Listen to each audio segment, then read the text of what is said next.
Welcome to Iron Sights. This podcast candidly seeks to create opportunities and deliver impact by sharing the experiences and wisdom of successful entrepreneurs and thought leaders who unapologetically aim to win in health, fitness, business, and life. I'm your host, Scott Howell. Welcome to Old School Meets New School. Tradition meets innovation, and imperfection meets excellence. Thanks for listening and enjoy the show. Hey everybody, I want to welcome Ryan Reed. We're actually on Ryan's home turf here in Scottsdale, Arizona. And for those of you that are watching and listening, with a great little setup here. So thanks for having us out here. Got to be here, man. Thank you. Appreciate it. Thanks for taking time to meet with us today. Of course. We appreciate it. Yeah. Really enjoyed our trip. We had a few minutes to kind of connect there before we got started.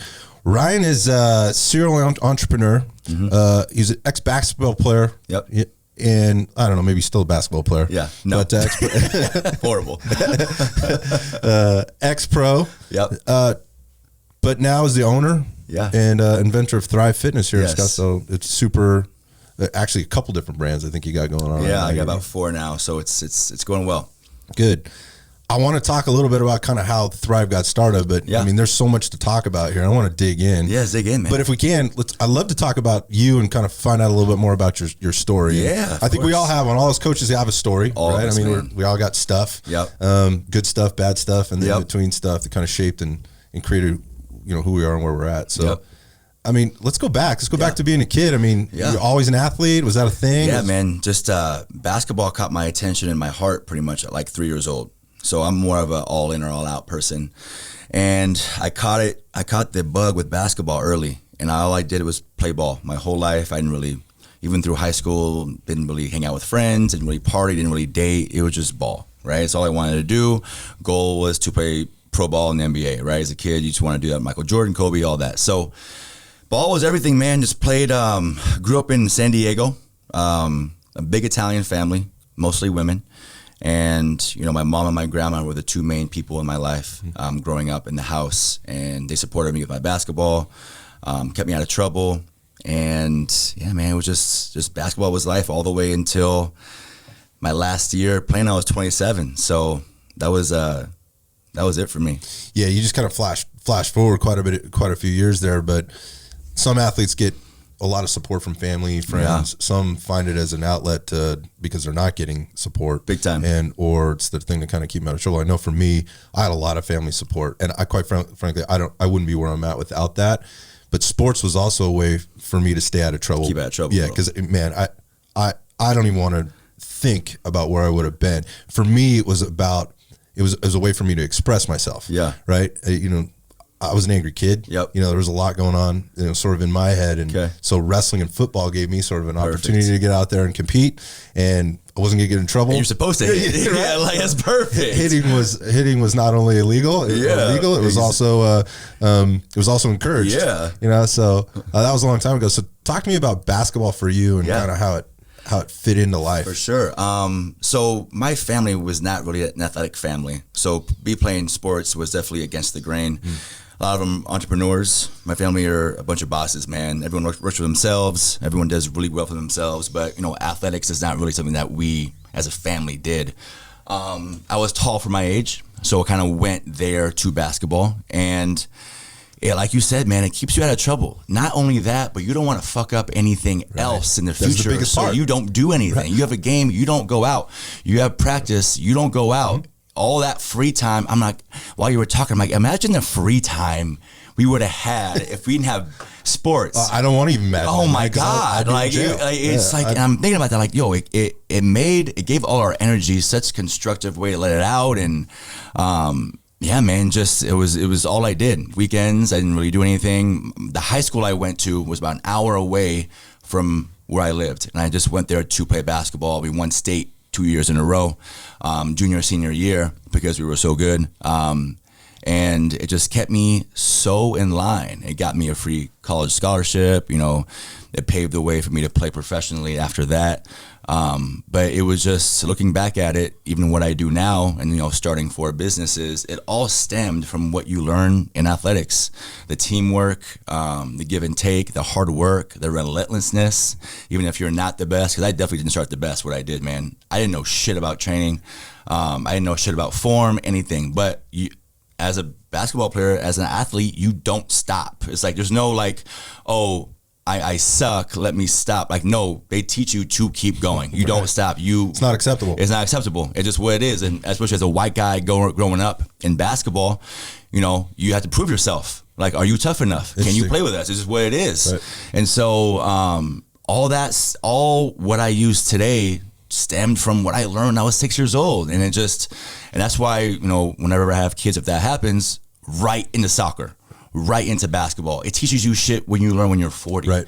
How about that? Like, I mean, your family's not super athletic. It's not really important to them, but now you're playing and you're being successful. Are you getting kind of propped up? Yeah. Like, are you kind of that, like, everybody's like, what's Ryan doing? Yeah. Coming to your games. For sure. You talked about like not getting into trouble, but it's also about not letting people down. Big time, man. Right? And it's a lot of pressure for a kid. 100%. I told my mom when I was 12 years old, I want to buy you a house and a car and I get in the NBA. Wow. And you carry that, like whenever people get drafted, that's what they do. Right. Because that pressure and that like, we want to take care of people who took care of us. And so, as a man, as an Italian man who grew up in a very, very close-knit family, you want to take care of your people and you put that in your backpack that's on your back to make it. So, that was definitely a factor for me, put a fire under my ass. Right. But I also didn't want to get a job. Let's be real here. Like, I don't want to go 9 to 5, bro. Like, as an athlete, that's also like, fuck, I don't want to have to work 8 hours a day. I don't put a suit and tie. Sounds I'm a miserable. boss. like, and that's something that you just like, okay,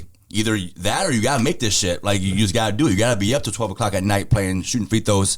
You got to not go to that party. You got to not fuck with those drugs and alcohol. So, you have certain factors that play in. I'm not a job person. Right. I feel about you as well. Like, I feel like corporate America is just not something I would deal with. Right. I just don't do well with instruction. I don't feel like you would either. Yeah, but if you need that, I did. You got exactly. I did. Yeah. Well, you did. But if you have that mentality, you also have to back it up with you got to work on your own. You got to be successful. So you can't have it both ways. And basketball taught me everything I know about being a business owner. Learn a lot of lessons there. So you're having success and you go to Europe. What's that European experience? So now you're away from home. Man. Now there's no family support there. Like, what's the culture shock? Culture shock, man. Did you go crazy? That's an understatement. Did you start doing stuff you shouldn't have been doing? Coma, homie. Did you come out of that like, I didn't do all this stuff for my first 18 years? I'm gonna make up, bro. Or like, so I went to college in LA, then I went to college in Irvine for my last 2 years.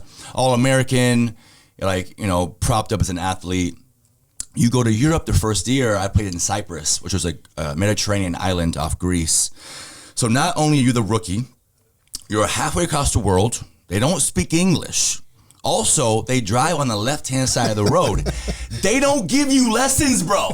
They throw you the keys and say, see you at practice. I'm like, what the fuck am I going to do here? There's no hand holding. There's no let me get you through it. It's pretty much literally survive and get to practice or you die. Thrown in the den with the lions. It's crazy. They test your ass. And my teammates were either African-American Americans or white Europeans. And I'm a white American. So I really didn't fuck with, I can really get along trying to find where you belong. Exactly. Yeah. And so now both in society and on your team. Everything. I couldn't talk to people. My teammates obviously gave me the little freshman hazing. My car would break down every other week. My window would break. I had a dog who shit everywhere, bro. It was a very eye-opening experience. And I look back at that now, I'm like, God damn it. If I didn't have that, who knows if anything that fucks me up today or in 5 years, could I handle that? Right. I had to go through that and still keep going. And so it's the school of hard knocks. Big time, bro. And nobody's handing you a participation trophy for showing up. At all. Because what's the consequence? If you don't show up and you don't survive and you don't figure the shit out, what happens? Yeah, you don't make it. You have to go to work. Exactly. Yeah, exactly. You gotta get a job. 9 to 5. So you're busting your ass. And how long are you over there? So I stayed there for a year. And everything's so shady, man. They pull over the side of the road, give you handful of fucking stash of money. It's euros. You don't even know if it's right. Just everything is so different there. Wait. Stop for a second. Bro, crazy. I had to chase down my GM to get paid. This shit is not like direct deposit. Like, bro, you got to go chase this motherfucker around and pull the other side of the road. It's like, okay, here's your money. I'm like, bro. You're kidding me. It's crazy. Okay. Bro, and I'm like, listen, I'm like, do I really love basketball like this? Right. Because not what you thought it was. It's not what I thought, bro. And they know I'm a freshman. They know they can kind of fuck with me, or a rookie. So after that, I stayed for a year and then went to Spain. Spain was better. A little bit more professional there. I had a good time. I learned the language a little bit, which was great. I mean, still, man, you gotta, it's sink or swim with being social. You can either lock yourself in a room and watch movies all day, or be like, listen, I don't know the language, but I'm still gonna go try to be social. Yep. And people would know that I'm not Spanish and help me with the conversations and stuff. But it definitely also got me out of my shell. Now I talk to anybody. Like, I talk to people who I don't know, and I don't even speak their language. So. And you're not afraid of that? No. Yeah. So later in life, things are, I mean, the lessons I learned there, bro, super just like translated into being a business owner and stuff today. So such a short, concentrated period of time, you're taking this all in. All the time. Again, so you sort of alluded to my corporate past. I had a little bit longer time, but I had these really kind of concentrated periods where you're getting so much experience and so much exposure to things that you couldn't pay for it. Never. There's just no way. You couldn't write the story. No.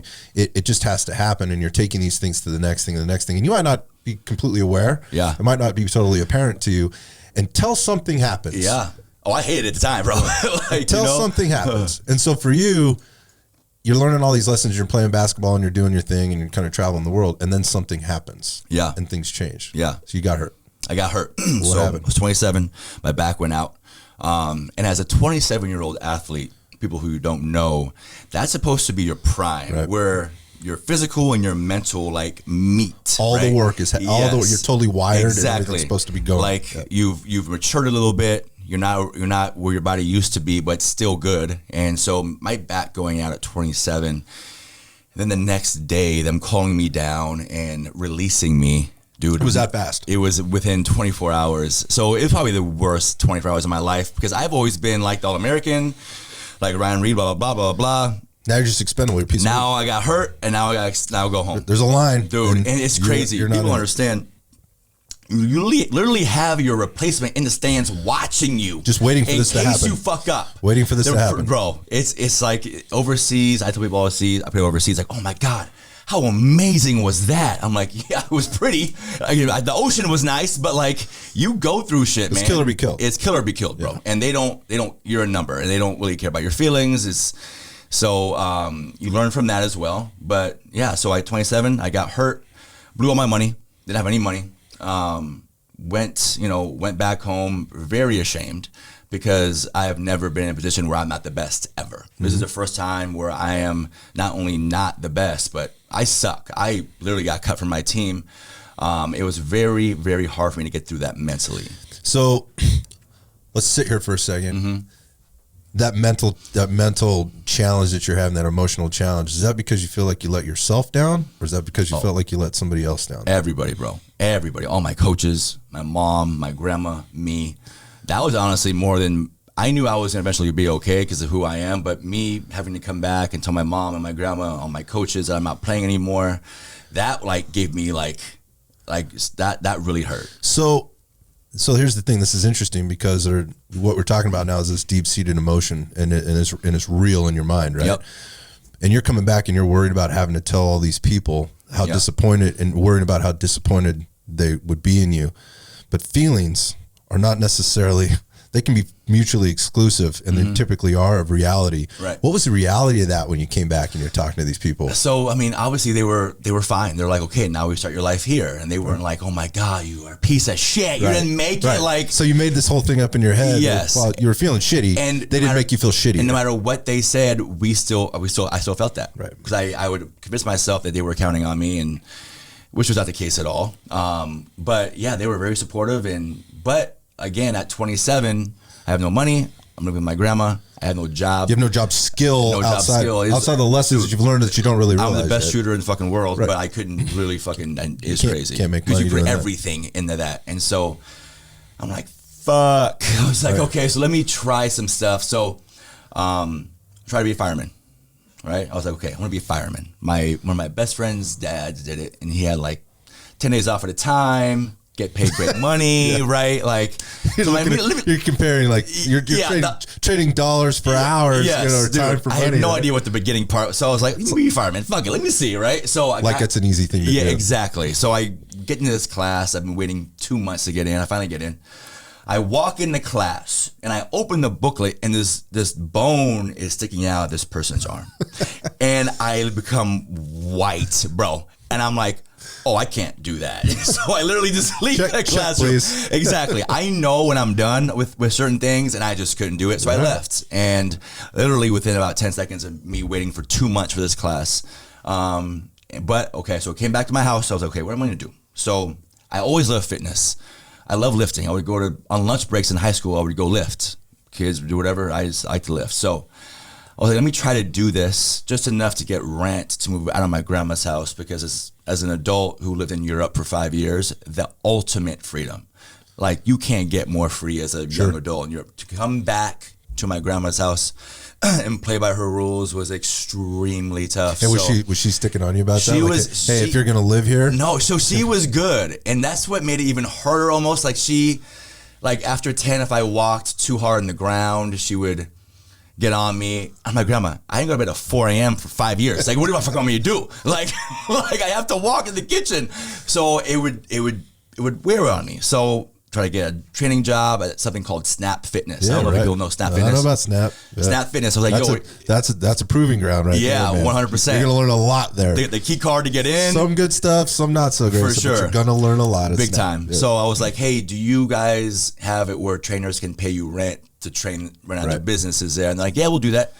$500 a month. Started training all my family members, pretty much half off. Uncles, a big family. Uncles, cousins, $20 an hour.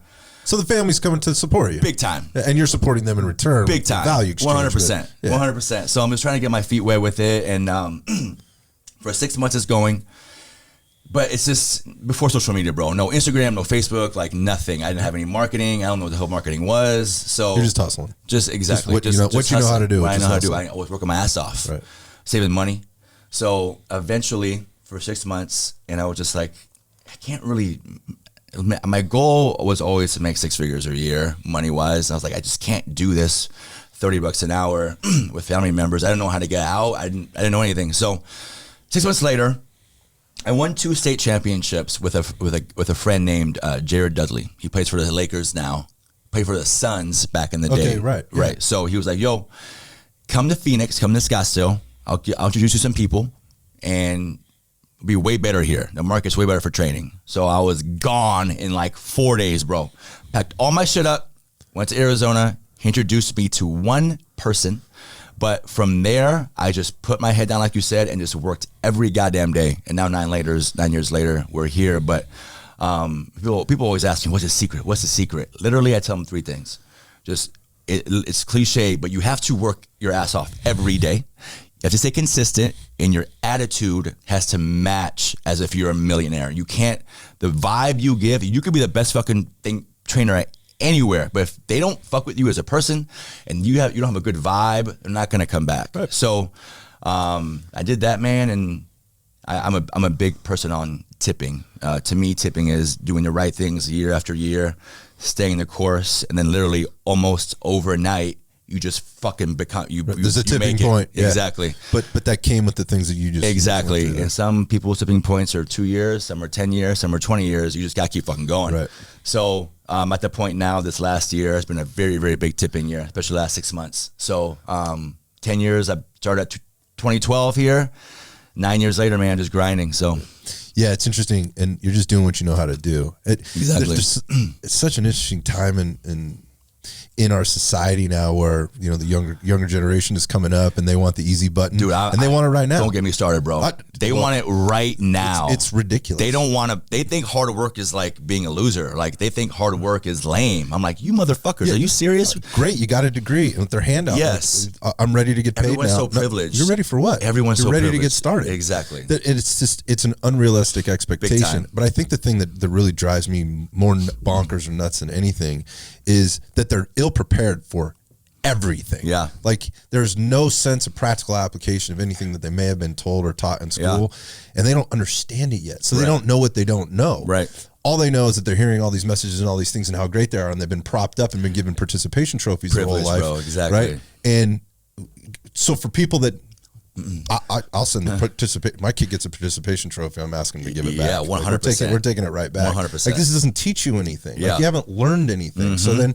the next thing is if you haven't learned anything, then there's no sense of accountability because you didn't have to do anything. Accountability for you is if I don't play hard, if I don't show up for practice, if I don't show up on time, if I don't take those extra shots, if I don't go to the weight room, then somebody else just takes my job. 100%. Right. But now if somebody else takes my job, it's somebody else's fault. You're picking on me. Exactly. Yeah, it's crazy. It's crazy, bro. Yeah. Sorry. You asked me not to get you started. You're doing a good job of keeping it controlled. I feel the same way. It's so hard for me to watch. So, so here we are. So now we're at Thrive 10 years later, 9 years later here. How's it doing?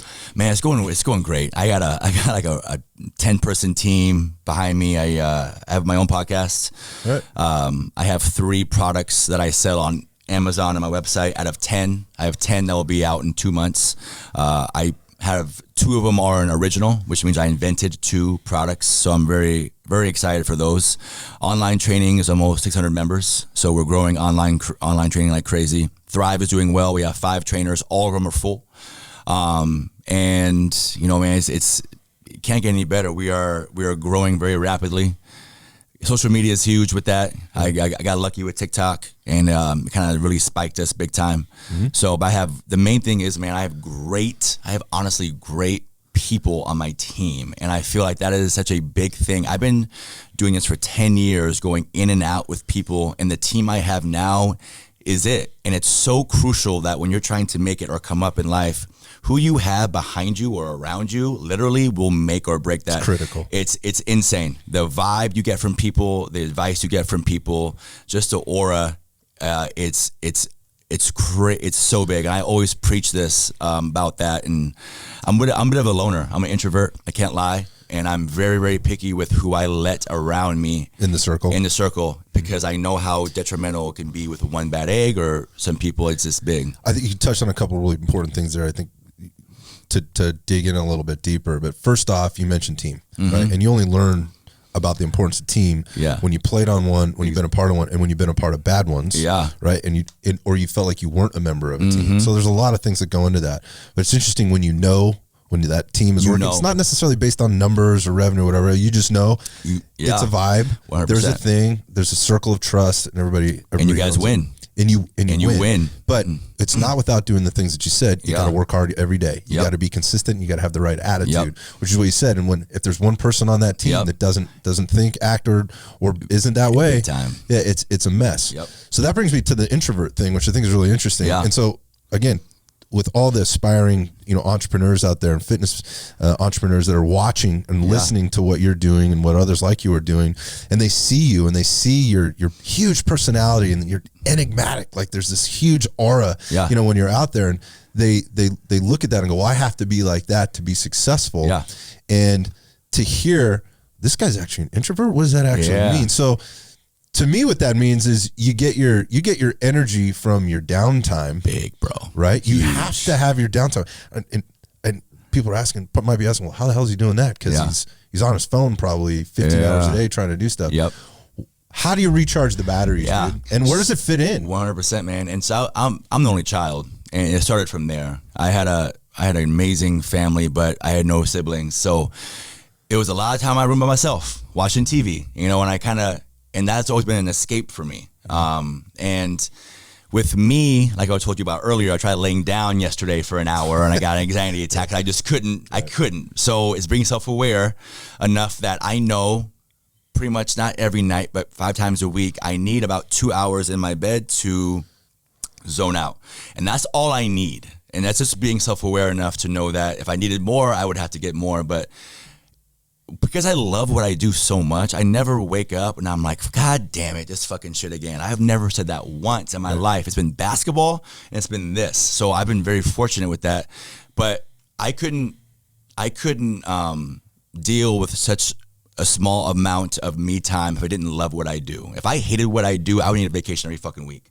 So because I love what I do, it allows me to not really have that too much because I'm having fun. Like when me and Kira work or me and my trainers meet, that's where I want to be. There's nowhere else I would want to go. So me having that luxury to be there every day really helps me with my introvert time. And I do need it, but I'm a big personality. I'm like how I am because I love what I do. It all starts there. Right. If you love this shit or you love whatever you do, you're going to be a hard worker. You're going to be enthusiastic. And if you're not, it doesn't light you up. Like to me, and I'm lit up because I love this shit. So that's it for me, Are you obsessed? Big time, bro. I always say obsession or nothing. That's just me. And I saw a quote, you can probably relate to this. Do you want to be great or do you want to be happy? Because you can't really pick either. And how I took that as, if you want to be great, Kobe, Mike, Tom Brady, those guys, they're never happy because they want to be greater. Like Tom Brady can't sit back at 44 and say, I'm the GOAT. I'm chilling. I'm happy now. No, he's coming back next year and he's doing it again. Right. That's just how and I consider my thought process like them. That's how we're wired. It's partly a chip on the shoulder. 100%. And that's why we just never want to stop. That's why I put in $220,000 into my product launch these last 2 months. I put my whole life savings into my products. You're going all in on you. All in, bro. I know that I fuck with myself. I know what we're going to do. Burn the fucking lifeboats. Big time. Bring the ship home. Exactly. We're going all the way. And that's just me. I don't need a break and I don't need to chill or Ryan need to get away. Fuck, There's no backup plan. Yeah, I'm here, bro. So, and I can feel like you relate to that. So, because I love what I do, man, it allows me to be this way every day, So yeah, it's interesting when you see, because we work with clients and I'm sure you do too. And, people that come in and we're in Silicon Valley. We're in the smack dab in the middle. I can imagine. It's crazy money. I can imagine. It's silly money. Yeah. California is the sixth largest economy in the entire world, right? And in Silicon Valley, that soil is probably the richest soil outside of maybe Manhattan. Yeah.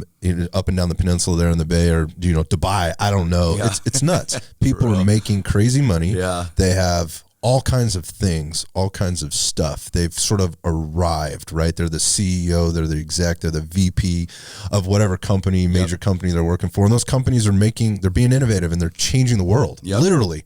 Apple, eBay, LinkedIn, Facebook, Instagram. It's all right there. Yeah. And they're miserable. Yeah. And they can't get their lives together. Yeah. Then they don't know why. But they worked so hard to get there, and they were disillusioned. Like, this is what it's going to be like when I get there. I'm going to be happy. And they can't figure it out. And then by the time they get to us, that not being able to figure it out has taken its toll on them. For sure. Emotionally, psychologically, and physically. Big time. To the extent that we're working with almost a broken person. Yeah. At that. It's not everybody, but there is some sense of rebuilding and they have to find that level of awareness that you found long time ago through the School of Hard Knocks. Big time. Right? And through the path less traveled. 100%. Not everybody can be a professional athlete. Right? Not everybody's going to be the athlete, period. Right. It doesn't have to be athletics. It's amazing what it teaches you and where you can get to. Big time. And again, for the entrepreneurs out there, the people that are looking like, I want to be like Ryan. I want to do what Ryan has done. Mm-hmm. I want to be successful like that. We're going to talk about that word success in a minute. They don't understand all the things that go into that. Yeah. They only see what's at the surface level. Yeah. And you've just kind of touched on in a very short period of time all the things that went into kind of where you're at now. Yeah. So the question I have for you is, and I think I already know the answer, but do you consider yourself successful? Man, and this is the thing. So like I said, my goal was to make 6 figures, right? So and to me at the time, I make 6 figures, like I made it. You're gone. I made it. Done. Like, oh my God, like don't fuck with me. You've arrived. Like fuck you money, get out of here. Right? When that happened, I was just like, I'm nowhere near done. Like we're just getting started with 6 figures. So like we got shit to do. And so, but I've learned, and I've really put a lot of emphasis into sitting back every day and actually just kind of taking a second and enjoying the process of what's going on. Because I mean, man, like, and it sounds cliche, but the process of everything is really the most exciting time. Like, I love that, right? It's the grind. I fucking love it. I love waking up and getting through problems and grinding shit out. Like, that really excites me. Like, when we reach our goal, like, we're in the midst of launching 10 products and I just put my whole life savings into it. When we finally get that 10th product, I know myself, I'm going to be like, we need 11. Right. Like, okay, this is not enough, you know? Right. So like, because we have that mentality, or I have the mentality of never stopping, we want more, you have to find your happiness within that shit. The process. Because finishing doesn't make you happy. Like, and so success for me, I think I am successful based on the fact, and this is why I've always measured my success, am I good at what I love? That's my definition of success. I always tell people to find what you love and try to be the best at that. That shit could play fucking video games. You can get paid to play today. Like, you can get paid for anything today. Talking about that yesterday. It's crazy. Exactly. Yeah. So work your ass off. And that's when you have the best chance to work hard, is when you're working hard at something that you want to do. Hard's relative, right? Exactly. Like, it's relative, and it has to be something worthwhile. It has to. You have to have purpose behind it. Exactly. Otherwise, is it really hard? Like, I want to work hard doing camera shit.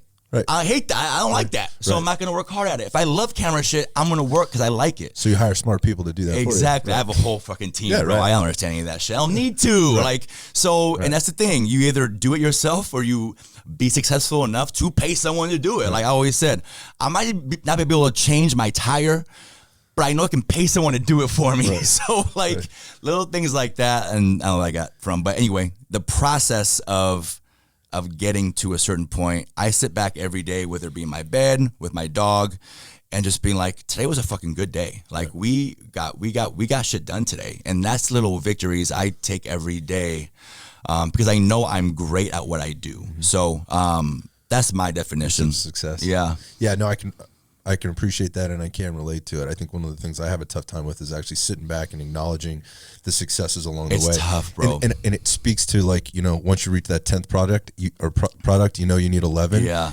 It's an expectation that you're going to succeed, versus a wondering if I'm gonna. There isn't a like a coulda, woulda, shoulda. Yep. We're doing it. Exactly. It just went. Yeah. And this is what was supposed to happen.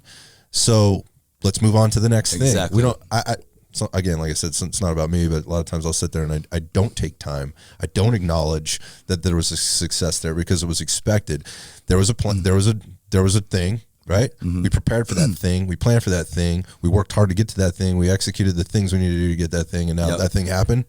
It just seems like it's supposed to happen. So what's next? Yeah, what's next? Let's move on to the next thing. Exactly. And it's obsessive. Yeah. Because you love doing it. Yeah. And it's not like the money that came with it. Certainly that's a byproduct of the hard work. And that's cool. Exactly. But it is like it's an internal drive. 100%. And so now you're that guy, like you're in the driver's seat. You have that team. They look to you. That team is going to certainly feel driven by the drive that they see and feel in you. Yes. And so it's a slippery slope, man. Dude, it's hard. Big time. It's hard to do that every day. Every single day. You can't have one of those days. Look, and everybody's going to have a bad day on occasion. But it's yeah.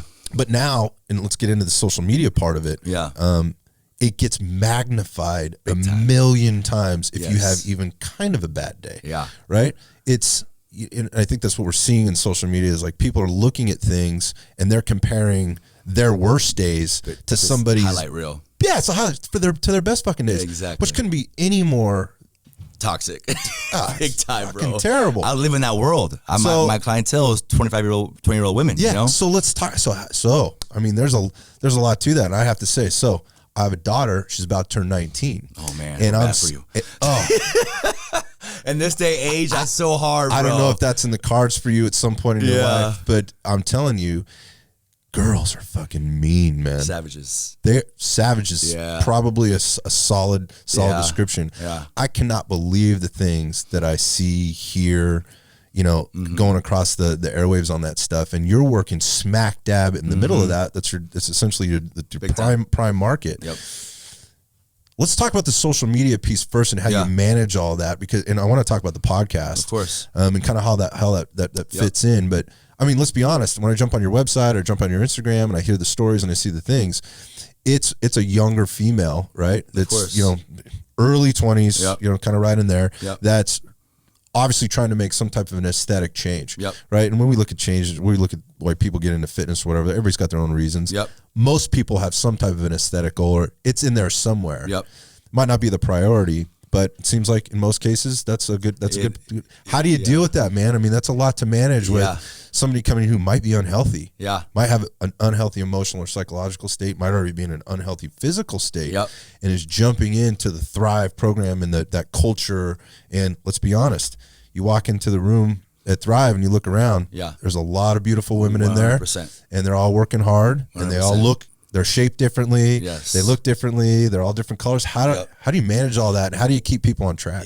So the main thing, when everyone, I get it all the time, people say, I want to join, but I don't know if I'm going to fit in, like, they're so pretty. I'm like, listen, first of all, these girls, everyone starts somewhere, so you can't just look to people who's been doing something for 3 years and be like, holy shit, I'm not going to be there. We have to give ourselves a little grace. And as women, especially in Scottsdale where I live, it's all competition. High pressure. Right? It's high pressure being a girl because you want to do well for yourself. Everyone is getting extensions and eyelashes and lips, and it's just they're competing against each other. And I try to bring that, let's gas each other up. Let's all be teammates here. And that's why the reason why Thrive is pretty much all women is because I grew up in an all-women household, and pretty much my upbringing was all women. Mm-hmm. So it translated into pretty much an all-women program. All my employees are women. I have 3 amazing, literally, I'm so lucky to have my trainers who are just Jamie, Tiffany, and Carissa are unicorns. So these women are all helping my legacy with women in just a great program. But I get a lot where girls don't think they're going to be good enough, or can I do that? Can I do that? And especially with, Instagram and social media, there's so much editing that goes on. And I understand women edit their pictures because they want to look good and they want to get paid for sponsorships, but it really fucks up the generation where they think these women are perfect. I have to be perfect. And now nothing they do is ever good enough. It's all being compared to that. Bro, and I my last podcast, I said the number one killer of happiness today is comparison, because say I'm comparing myself to this girl and I want her tits. If I get those tits, I guarantee I'm going to go to her. I want her ass now. You're never happy. It never ends. And so you have to accept that this is your body. This is how it's going to be. I always say work hard and love your body, because if you don't fuck with yourself and you don't love with yourself, no one's going to get that vibe, do that for you. So and this is the thing, man. I deal with beautiful women inside and out. Everyone is insecure. No one doesn't have insecurities. No one is immune to people being mean. And I'm trying to group all these women together and be like, that girl is no different from you. Right. Just because she has maybe more tits, more ass, fat on her stomach, she's the exact same as you. Stop lowering yourself. And we put looks as a barrier on who's better. It's like the lowest common denominator. Which means nothing, bro. And so it's a whole thing, man, because also when you start working out, I tell women you're going to get more insecure as you look better. And that might sound weird, and they're always looking at me cross-eyed when I tell them that. When you work out, you're going to be in the mirror way more because you want to look better and better. Now you're nitpicking. Yeah, you know what you were. Exactly. And you never want to go back there, as if it was a bad thing to begin with. I know women who started training and that would be very, very confident in their bodies and wear whatever. 3 months in, they're looking better. They wear T-shirts and baggy shit because they're not there. They're not good enough yet. They're in the mirror always now. So, man, it's a slippery slope mentally and physically. It's definitely a challenge with what I do, but I just try to preach the right thing, man. And so that's why I have a big following on TikTok, is because I do that for women. 92% of my followers are female. So preaching the right thing, man. And, a lot of women have a lot of issues with females. A lot of women will try to look good when they go outside their house for the girl. Oh, yeah. It's like, hey, honey, do I look good in this? You look great in that, but I know you're not asking for me. Ask your girlfriends, because that's what you're dressing up for. So true, bro. Yeah. It's so true. So it's a challenge, but honestly, I love doing it because I know that I'm sincere. And if anyone has that platform, I'm glad it's me, because today with social media and how it is, it's really toxic. A lot of shit is toxic. Yeah, that comparison is the evilest bitch. Evil, it's the bro. evilest bitch of them all. It's evil. It's big time. It's gross. Yes. Yeah, and it's really disturbing how quickly people can get caught up in it. Yep. A question for you though. So your sort of your drive to help women, you get any haters are going, yeah, right, Ryan. Dude, big time. Yeah. And this is the thing. I've been single for a long time, so I've been around. Like I've dated a lot of people, Sure. whatever. But then, like, we've talked about this on the sex episode I had on my podcast. Like, sex is natural. You just lying about it makes you a fuckboy or a douche. Right. Like, don't lie. If sex is natural, be honest. I tell girls whenever I see them, this is what it is. Give them a choice. Don't lie to anybody. And so that's where some of the haters come in and be like, oh, you hooked up with so many girls, blah, blah, blah, blah. And I like sex. Shoot me in the face. Right. Like, who gives a fuck? Right. You see what I'm saying? It's none of your business. Number one. Exactly. That doesn't define what I'm doing as a business. Person. Right. Lying does. That makes you a fucking douchebag. So, I get that a little bit, man. But man, I was raised with Italian women. If I was out of line, I get my shit knocked out, You get bro. slapped, with yeah. a shoe, with a fucking wood pallet. Like, I'm like, do I call the Saucepan. cops today? Yeah. Like, fuck. It's not abuse. This is Abuse. Like, this is how we handle but stuff. dude, and this is why when I have kids, eventually, you have to discipline, man. And what you do when a kid is 2, 3, 4, 5 carries them when they're 40 years old. It's very, very important. I'm glad they did that to me, because it instilled a level of respect for everyone, including women. So, because those are the 2 women in my life in the house. But like I said, man, I'm really glad I have the platform I do, because I know what I'm speaking to these girls or helping girls all the time. And it makes me very happy that I can get to them on a personal level. But like I said, man, it's a really hard thing with I'm sure your daughter's going through it. It's just, I think any female coming up in today's world of social media, tough. anyway, it's so hard. And as a parent, it's really tough to watch, because there's a little bit of a disconnection from it. Like, I'm just like, well, turn that shit off then. Yeah. Like, just stop. Yeah. But what we're watching now is like, so now there's also an 8-year-old. Yeah. Right. And the 8-year-old is now, that is their world. Like, there is actual community. They don't know what it's like to not have that. Exactly. So it's like, there's a connection to it, and that there is a reality in it. Yep. So, getting back to the handling it appropriately and navigating today's environment. Can we talk about body positivity? Big time, and bro. what's going on there right 100%. now? So I think that, like, this speaks specifically to what you were just talking about, in this comparison, being the evil bitch that she is. Yeah. And without context, and I think the bigger thing is like, without context to this picture, to this short little message that you're seeing, about, there's a magazine cover with somebody on there that, that says you're healthy, right? Or this is the new healthy, or whatever. And it's somebody that, from a metabolic perspective, says we know that that's not healthy. And now current times we're living in COVID, where we see all these people and this awful thing that's happening in our world. And so many people in the United States being linked to sort of obesity. And the context of being healthy is an important thing. And it's just so fucking blown out of proportion right now. We're not doing any of that. How do you deal with that? I mean, because you're smack dab in the middle of it. 100%. What do you tell people? Yeah. So my thing is, man, I always say, work hard and love your body. Like I said, you have one body, but work hard is part of that. Like, I am nowhere near trying to promote unhealthiness, because I'm a trainer. Like, at heart, my first job, and I'll do it the day I die. I promote healthiness. I want people to want to help people. And that's how I do it, through fitness, and it's allowed me to do through a podcast and products and all that. But we live in an age now where, healthy is a very loose term now. But you have to be careful with it, man, because, like, I have clients who are, one girl is 180, but this girl is a beast. She can run forever. She does not get tired. Right. So people look at certain people and they can kind of write them off as, oh, you're healthy or you're fat, whatever.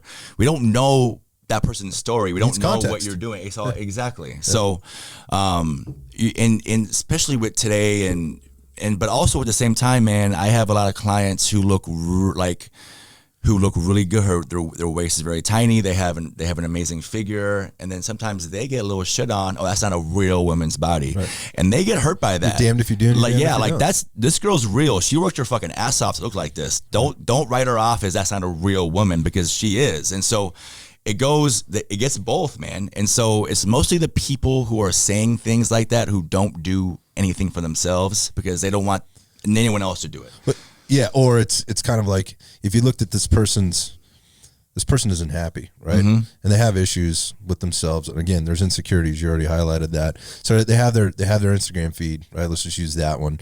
And so you have all the people that you follow that you compare yourself to because their life is shittier than yours, and it makes you feel good. Exactly. Right?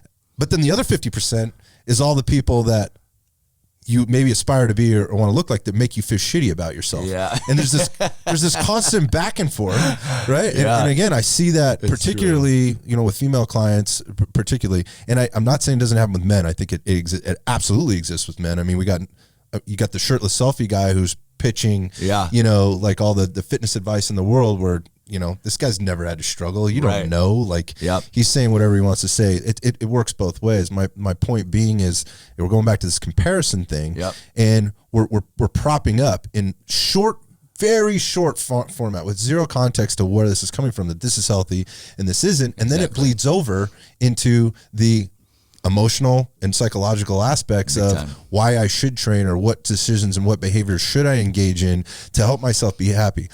Look, I want to be really clear about this. Like your shape, your size, how big you are, how short you are, how small you are, what color you are, all of those things, those are all very individual things. Yes. And who's to say what is healthy and what isn't healthy? Yep. I'm just saying, like, if we're going to start pitching this, we need to fucking get together here. We need to be more organized because all this shit is doing is just dividing. Big time. It's creating constant division. Big time. And what we end up with in the end is taking sides. Yeah. And so then when you take sides, then there's this other issue like, well, if you didn't take a side, then you must be on the other side. Big time. Right? And if you do take a side, well then fuck you, because then now you're an asshole. Upsetting somebody. You're upsetting somebody. Yeah. We're in a tough spot. Big time, bro. And coaches are in a really tough spot for having really, let's just call it, really real conversations with their clients. I can imagine. About the things they may or may not be wanting to do in order to achieve a healthier, happier existence. Yes. Which the byproduct is a lot of times you might lose some weight, right? You improve your blood panel. That shit doesn't show up on Instagram. Right. You might be sleeping better. That shit doesn't show up on Instagram. Your libido improves. That shit doesn't show up on Instagram. That's what I preach all the time, bro. You start to have better relationships, things happy because you're making certain decisions that impact your metabolic health. Yeah. And the outcome of that is it starts to impact your mental, 100%. Social, your emotional and your psychological health. So, and I think we're in a really tough spot, and you're on this war path right now. Is what we're seeing. It's like how fast the growth has happened. Yeah, and I gotta imagine it's a little bit challenging sometimes. Yeah.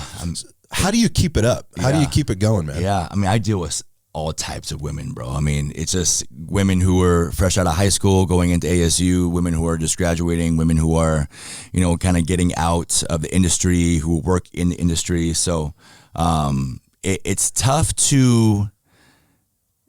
because they all want different things. So some women want to, and I always say, I'm not going to ever put a time limit on anything. So you want an ass in 3 months? I can't help you. It has to be a lifestyle, because I'm not gonna cheapen the process. It's cheapening the process when you try to put a time limit on a body part, or like, I need to look for a vacation. Can you get me there? I say no. I cannot get there. It's you're, I'm like, people do this shit for years and like get a little results. Have some respect. But here's the fucking problem. There's so many people out there going, oh, I can do that and I'll do it for this much less money. Yes, exactly. Our voice as an industry, as a group of people that are really trying to make an impact in the right way, like especially in this COVID thing, like we weren't even fucking consulted. Exactly. Like, I'm insulted by that. Yeah, big time. Why am I insulted by that? Because there's some really sharp people and smart people that are trying to do the right thing, but apparently the voice on the other side of the people who are trying to exploit, take advantage, big time, and monetize and this whole growing. Thing. Those fuckers are growing big time, and that's why I'm like the person who calls them out on my TikTok. I don't know if you've seen my TikTok. I've been banned about 4 times for that, but I'm going to keep doing it, man, because people need to hear the truth. And there are so many people who just sell out. Yeah.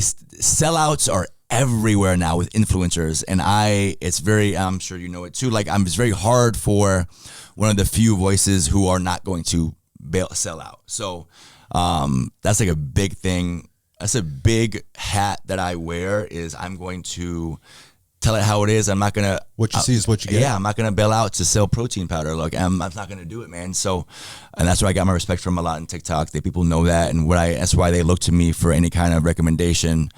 That's why I'm going to make a little Ryan Reed cert for trainers. And so people always ask me, yeah, so eventually in about a year when I'm a little bit more well-known, I'm going to do a Ryan Reed cert, because training goes past getting your NASM, bro. Like, do you really fucking care about this person? Do you care? Like, that's a big thing. So, yeah.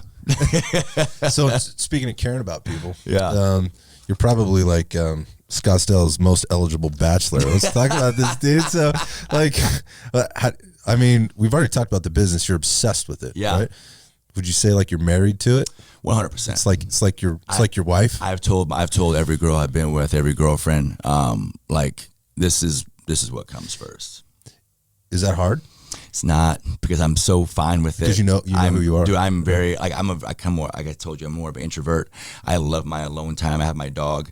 I am good when I get in a relationship, and I'm currently starting one right now. It's going to be because I want to be with you, and because you make my life better. Mm-hmm. I already know I'm never getting married. That's something that I know I will never get married, and I won't ever bring the law in my relationship. But it's very easy for me to say, because I'm so sure in it. Like, oh, that's okay. You have to be here. And I treat my women with amazing respect. I do anything for them, but they know that I've worked my whole fucking life to get to where I am. I'm on the brink of going very, very big, and they know that this is what it is. It's two independent people making one another better rather than being codependent. Exactly, and that's something that also with past relationships, it's been hard. That I'm going to be working at 11. I'm going to give you everything you need as a mate. I'm going to give you affection. I'm going to give you time, but if something needs to be done at 1 a.m., I'm going to do it every time. And so it takes a very, very special girl to appreciate that and be like, that's my dude. I know you're not going to go out and no fuck no bitch, but you're going to go fucking work. Right. So, like, a worst thing I should be doing right now, or I could be doing. So it takes a certain person, For sure. Yeah. I mean, and let's go back to the social media thing. Yeah. So followers, DMs, big time. All that stuff. I mean, if there's any ounce of insecurity coming from the other side of this, time, like, bro. I can't imagine how big time, and that's why it's insanely tough. Big time, and I don't. So where do you draw the line? What do you do? Like it's all out there. It's all out there all the time. Yeah. So with DMs, man, I have thousands unread on Instagram and TikTok, and I was getting very, very anxious trying to get to everybody because I want to be that person, but I just can't anymore. Once in a while, I'll go through if I have an hour. And answer some DMs, but it's just what it is now. And I feel bad not being able to get to these people, but also I can't drive myself insane. I have to keep my sanity. You know who you are. Exactly. Right. So, I give my time to all my clients, my online thrivers, my in-person thrivers, my whole team. But when a relationship comes, it's tricky, man. I mean, I can imagine what is in your person's head when I'm by myself and in my DMs. There's thousands of girls right there. So it's very, very secure, very, very open, very, very honest. This is the thing about me. I don't have the energy to lie, and I don't care that much. I don't care enough. Like, well, what does that mean? That's just so, like, how like some people just make up these stories to lie because they don't want to upset. Have the uncomfortable conversation. Exactly. Yeah. I don't have the energy in me to keep count of my lies or to make up another lie. I just don't. I don't have time for this shit. So I'm gonna tell you the truth. If you don't like it, this is what it is. And that's how it always has been with me. And so it's way easier, and I wish more men knew this. It's way easier to not lie. Women can take a lot more than you give them credit for. I lie to keep the peace, or I don't want to hurt her feelings. She's good. People can handle the truth if you're honest with people. What fucking hurts is you finding out that's a lie. Now you're a piece of shit to me. Now you're evil. I'll fuck with you. If you tell me the truth about some shit, okay, let me understand why you're like that. There can be process with that. But if you fucking lie to me, I'll fuck with you. So, Right, there's no going back. There's no going back from that. There's exactly. There's things that can't be unsaid. Exactly. Can't be exactly. undone. So I've always been more of a truth goer, man, and maybe it's why I'm single 36. Yeah, probably. But probably. But hey, listen, it's also the reason you're finding the success in the things that you're exactly. Doing. And I'd rather, like I said, man, I'll tell you the hard truth every time to any of my friends, my coworkers, my employees, anybody. I'm more of like this about. I'm not gonna lie to you. That's just me. So it's sort of fuck your feelings for a minute. Yeah. Just put them over here in a box. Yeah. Like, I care about your feelings, so I'm going to be honest with you. And here's the reality of what's going on. Yeah. And I understand you're feeling this way, but Big you need to time. understand this, and maybe this will impact your feelings differently. But those are yours. Because there's nothing worse than when your person lies to you, bro. That fucking sucks. When your girlfriend or your boyfriend is lying to your face. Like, trust is everything. Like, fuck. It's broken like that. Years to build, broken like that. So, that's why, and I tell all my friends too, and all the girls I deal with, they all tell me their stories about boyfriends and dating, and everybody's got one. 80% is lying, and they always tell me, I could handle that. What he lied about, I could handle that. Like, but he lied. Now it's all fucked up. It's the carrying on. Exactly. Right. So, any man listening out there, your women can handle a lot of shit if you're real with them. They promise you. And lying takes so much goddamn energy. Right. I don't keep telling these goddamn stories. I don't have to remember what I did 2 days ago. How would I tell her? I was at Bonds. I was Walmart. No, wait. I was like, fuck that, man. like that sucks, bro. I don't have time for that in my life at all. Hey, let me ask you this. Like, if you are in a relationship and so you heard it here first. So Ryan's starting one. Yes. So, but yes. But if you're in one, do you find that impacts your business at all? No. I have women who I date who actually help my business. The girl I'm dating now, she's all about it, man. She helps me with my online training. She's all about support. She wants me to work. Because she knows I'm working. It's somebody that understands the business and understands the grind. She knows I want to be successful. Right. She wants her man to be successful. There's a lot of other shit that I could be doing, drinking, fucking, partying, drugs. Right. I'm not doing that. Mm-hmm. So if you can't handle your man really grinding his shit, then like you got some issues yourself. And I can't, and that's the thing. A lot of women probably need more time with men. It's not about the relationship at that point. Exactly. It's about you. It is a give and take. Exactly. But yeah, you bring that stuff to the table. It's not a relationship. It's a relationship. So, yes. And you know that more than anybody, you're probably going to know that right off the bat. Off the bat. But if you lay it down right off the bat too, then they know too. They know. This is what you're saying. 100%, man. Give them put it out there. Give them a choice. Just put it. Yeah. Yeah. Big time. There's nothing wrong with that. No, not at all. Because I'm good either way. Like, oh, okay, no problem. I'll see when I still got work. I got shit to do. I still got work. Exactly. Right. You know, like that gives me 3 more hours in the day to post some TikTok shit. My dog more time now. Yeah. Bella. Yeah. Take the dog for good. a while. That's funny. Then that's the one that you never need to worry about lying to or lying back to. Exactly. Yeah. It's the perfect relationship. Those dogs. Yep. So let's talk about the podcast, man. Yeah. And so it's early in, but you're having wild success with it right now. So congratulations, and hats off to that. Certainly looking at that as an example of how to do it right. Yeah. Where'd it come from? Like, how'd it start? Yeah, man. So I have a interesting personality at times. When I have a lot to say, and I'm definitely not just a trainer. I've gone through many hats now, but I have a lot. I tell you this, 2 years in my personal training, I wanted to quit and be a relationship counselor. Wow. A marriage counselor. And I find shit like that so goddamn interesting. I find relationships so interesting because my mom and dad got divorced when I was 1. I never really got to see an in-house relationship. And it just fascinates me on people's dynamics. And so the podcast is a lot about that. It's about, toxic friends, toxic family, how to stay the course, finding your passion, sex, all that kind of stuff, man. And I love talking about it, and I love talking about shit outside the gym. And so it helps me reach a different audience, a greater audience, and the things that everyone's interested in. Not everyone wants to hear about the gym, but everyone wants to hear about these subjects. So we caught on some cool episodes and cool success, and I'm so excited for it. Yeah. So where does it go from here? I mean, is it just continually just the new topics and the current topic? Man, I told myself I give no fucks if I make any money from the podcast. Right. It's for me. It's my outlet. I want to do it for fun. Right. And I'm keeping that mindset because that's a very, very rare mindset for me to try not to win. because I know this is not my field. So I'm going to give myself some slack. But now we're getting success, so I'm getting that win shit again. I'm like, now I got to beat everybody, which I don't want to do. It's fucking hard, you know? Same thing. So it's a fun thing for me. I have an amazing co-host in my PA Chelsea, and she brings a great dynamic.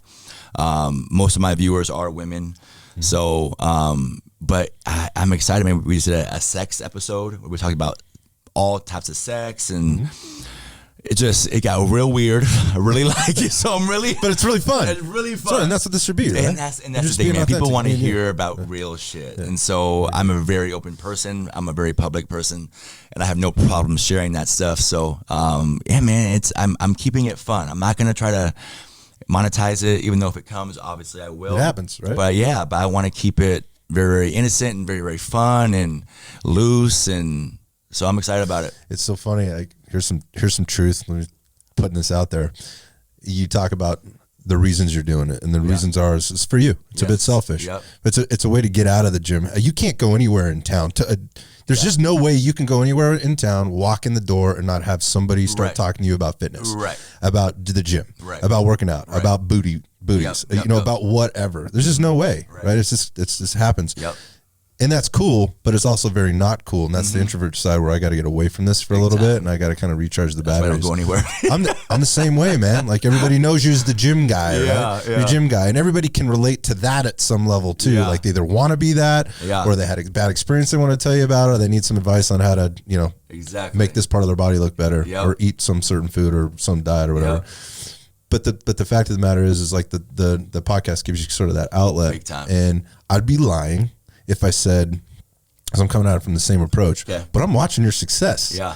And part of the reason I've kind of dialed back or releasing some stuff is going, I want to do better than Ryan. Fuck yeah, I love that, bro. That's what you should do. I love that. So like the strategy's changing now. I'm going, well, I'm watching what he's doing and the success he's having. Like, I want to try some of that, but I want to try to do something a little bit better. And like, I want to come out the other side. Pushing each other, bro. That's what it is. You know, it's I all love good. that. It's all in good fun. Yeah. But there has to be careful about. Look, like, come on, like, still needs to be fun. Yeah. But I like fucking winning. Like, dude, 100%, bro. And I hate losing worse Big than time. I like winning. Like, don't let me get good at this. Now I want to fucking kill everybody. Like, you know. So, and I'm sure you're gonna, man. I'm sure you're gonna do it. Appreciate it. You're already coming up. You've been so successful to this point. This is like, again, just one more product. Yeah. Right. That'll just launch the next product and the next product and the next product. Yeah. Look, man, I mean, we talked a little about TikTok. We talked about Whoa, It's Ryan. Yeah. We talked about Instagram a little bit. Where do people find you? How do they find you? 100%. Where do they go? Man, I mean, there's a lot of them. So we have on Instagram, it's Ryan Reed Thrive, READ. Then we have Ryan Reed Fitness, and then we have at Whoa, It's Ryan. That's my fitness products and my podcast. On my TikTok, it's Ryan Reed Thrive. I have like 1.2 million on TikTok now, and I've been so fortunate. It's grown that fast and that abundantly, and I make sure people know form, and I make sure people know that women can do badass things in the gym. And, man, I'm having a great time with it. Like you said, we want to win, but we want to look back and be like, fuck, I want to have fun with this shit too. Like, I had a ball playing basketball. I don't want, and when money came into it, it kind of took the fun out of it. I don't want any of this to not be fun for me anymore. Like, I want to have fun with my podcast. I want to have fun when I go to work. That's what it's all about, So, yeah, man, you want to win, but you got to, at the same time, you got to keep it enjoyable, Yeah, and you said it early on, said you didn't want to have to go to work, and look at you now. Yeah, man, never. Yeah, same. I'm fucking wearing a backwards hat and a Rose Ryan shirt, man. It's just what it is. Like, you want to do what you want to do, So. Well, keep doing what you're doing, man. I'm sure it's nothing but continued success in front of you. I wish you all the luck, and again, I want to thank you for taking time out, having me on your home turf, and I hope I can return the favor someday. Come on my podcast one day, bro. Right? I'd love to. Let's do it, bro. Let's do it. Thanks, man. Yes, sir.